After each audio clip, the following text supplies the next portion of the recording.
Welcome back, dear children. So this is the slide which you saw the last. So be true to the period. If you are setting up a story in the past, your dialogue has to resemble the past.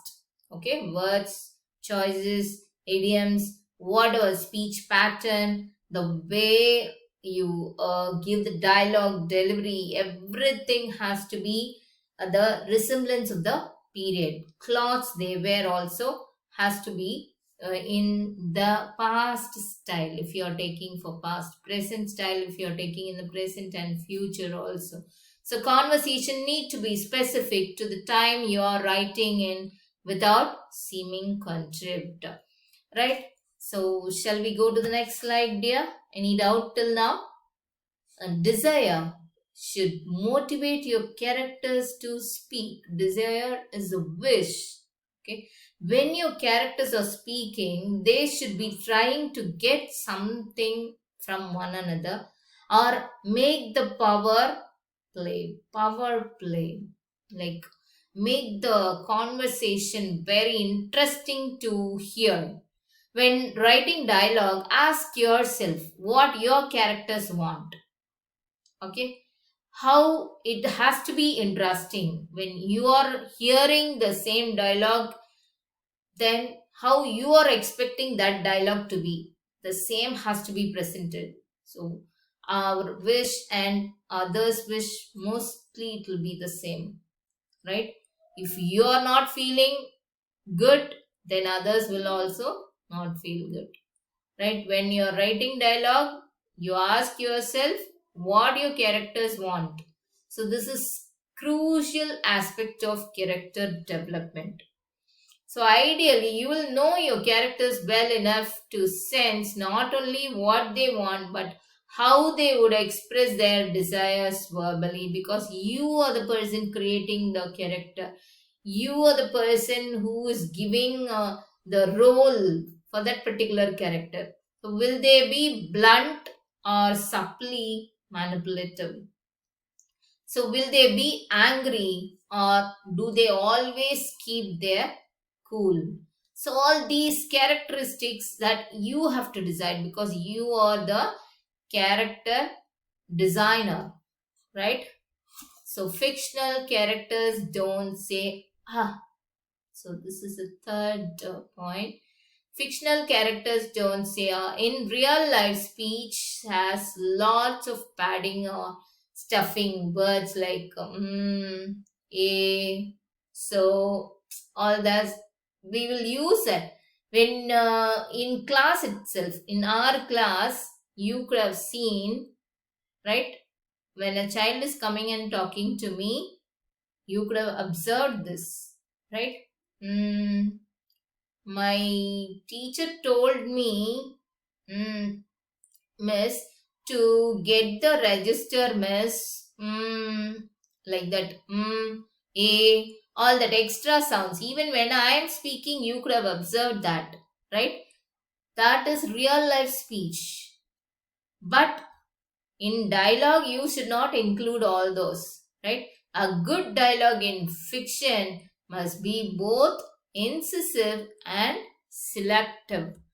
So it is shown down to reveal what people want from one another. It has to reveal the character and dramatize the power struggles. So the wordings has to be very powerful. One of the most common mistake when writing dialogue is to write down exactly what people say most of the time. That was a mistake what we are doing. That was a common mistake what we are doing, right? So we have to avoid all those mistakes. This will probably be dull, as it will be full of like so forth. Unfortunately, so many times. Okay. So all these words will make the conversation dull and it will not be interesting, rambling, repetitious, and not very sparky. It will not be very interesting to hear. Pay careful attention to dialogue punctuation, particularly things like exclamation points, which should be used sparingly. right? There is always subtext, in the sense there are often wide gaps between what people say and what they are thinking. So, what I am saying now, I will think about the time consumption. I will think about how much of information I have to give you. So many thinkings will be there in my mind. Okay. And what is next? Question paper has to be designed, or how the children is going to prepare for their exam. All the things will be there in my thinking. So what people say and what people think will be little bit different. Okay, so there will be a gap between the saying and thinking, right? That is what they are mentioning. There are often wide gaps between what people say and what they are thinking, between what one understands and what one refuses to hear. So one dialogue will give the do you think the same dialogue will give the same meaning to all the children? Sometimes what happen, if I'm saying a dialogue that will give one meaning to one child and another meaning to another child. Okay, so one understands and one refuses to hear, both are also there.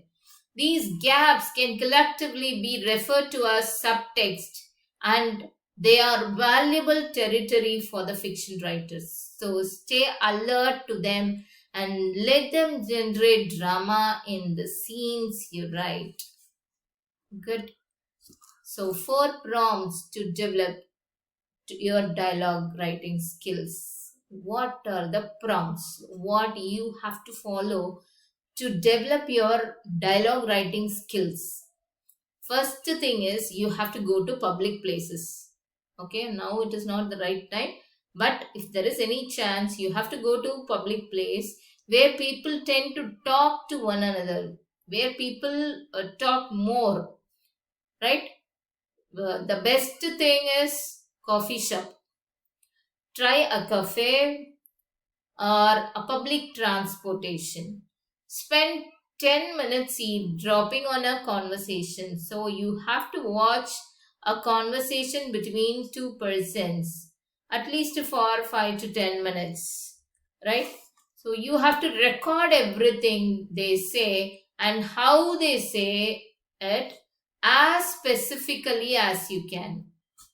How they say it, the modulation.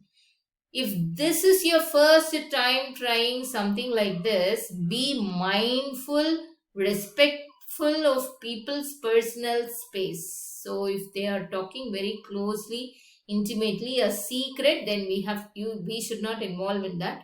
If they are talking very commonly, like a politics or cinema, or the common topics is going on, then you can observe them, right? So next is transcribe. Later, transcribe this conversation into word processing document as faithfully as you can. So what happens is whatever you heard has to be framed as a written format, has to be framed in a written format as a document. So what conclusions can you draw from what you heard? So two persons are talking means one will be little bit powerful than the other. By speaking itself, you could have analyzed that. So who has more power? Who wants what? Who was listening more closely? Did someone interrupt the other or ignore them? Okay. So all these things have to be considered in mind. When you are writing a dialogue, you start a new paragraph each time you switch perspectives. Perspectives is views of a person. So it's easier to track who is saying what. Now, next thing is pick the most interesting bits. In that conversation itself, some dialogues will be there. Okay. For example, in a Vijay film, you would have heard, "I'm waiting." So this is a small, simple dialogue which became very hit. Okay, everybody started using this dialogue, "I'm waiting." Even in my recording, so many dialogues will be like that, right? So take out, pick out the best conversation, okay, most interesting bits. In a new document, select the part of the conversation that more interested to you, right? So whether it is a few line or a particularly charged interruptions, somebody is coming and interrupting, if that is interesting, you can pick that also and use it as a seed of a fictional scene. Here you're free to cut filler, condense meaning, and change the words, and add gestures, body language, silence, and subtext to reveal these characters and what they want to the reader. So you want the reader to make it interesting. You want to impress the reader. You want to make the reader mad about your dialogue. So what is needed for that, you have to do, right? So get writing. Next point is get writing. After answering all these questions, did a narrative about these strangers begins to form in your imagination? So you have to start framing a story. After hearing all these, you have to start a little short story about it.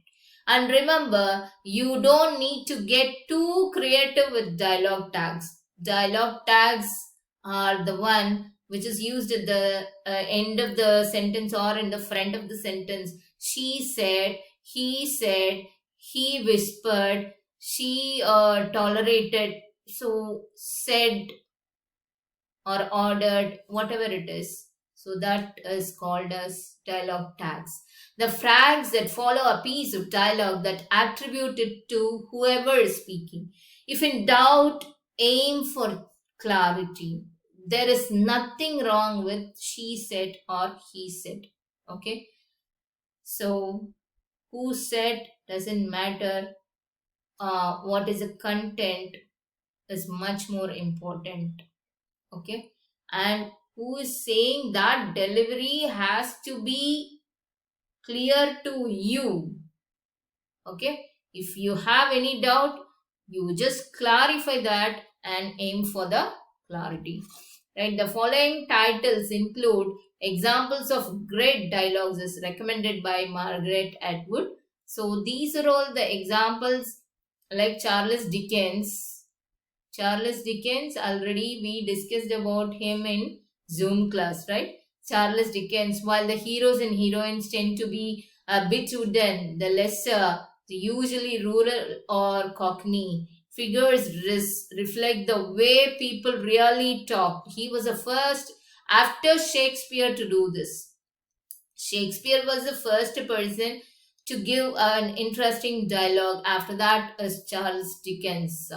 So any of Elmore Leonard's thrillers, Ulysses, then Chicken by Lynn Crosby, Get in Trouble by Kelly Link, Lives of Girls and Women's by Alice Munro. All these are the best dialogue that you can go through any of the books if you have chance. So whether you're doing it as a creative exercise or incorporating it in your next novel or short story, knowing how to write good dialogues takes practice, right? So practice makes a man perfect. All these wordings you know already. So award-winning author of The Handmaid's Tale, Margaret Atwood, has spent decades, one decade is 10 years. 2 decades means 20 years. So has spent decades. So it is in plural form. honing the craft of weaving realistic dialogues into compelling plot.